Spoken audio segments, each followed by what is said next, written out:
So watu wangu, mafans wangu wa Trevor nawapenda kama Trevor. Kama jana vile mliona Madam Becky kutoka Canada, tunaandamana naye mpaka vile mambo yote ilienda kutokea, mzee wake mpaka akaenda mzee wake Victor akamkana akasema amjui. Akaniambia nimtafutie bwana daktari, nikamtafuta akakuja akaongea, bwana daktari akamwambia kwamba mali yake itarudi. Lakini vile alimwambia itarudi alikuwa amempromise leo, na vile unaona siku ya leo niko katika vichaka.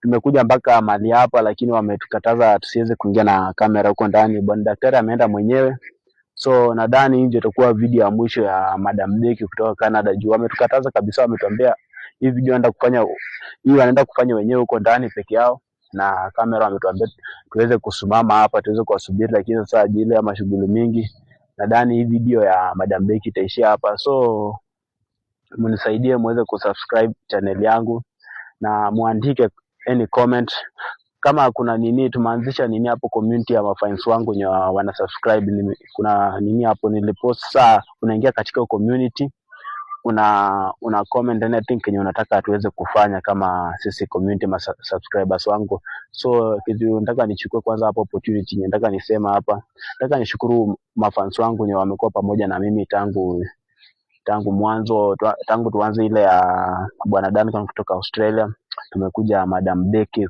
kutoka Canada, lakini imekuwa na challenges mingi. Ile ya nini bwana Duncan tulimaliza, lakini hii nyingine hii ya Madam Becky imekuwa challenges mingi mpaka tumeamua tumalizie siku ya leo mali hapa. Nimemwambia tu wametukataza tusiingie, so mnisaidie tuweze kusubscribe hii channel juu mimi na fans wangu nawategemea nyinyi. Muweze kusubscribe, comment na mshare.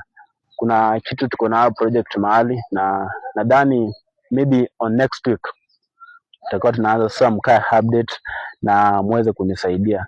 Sina mengi ya kusema, nasema asante.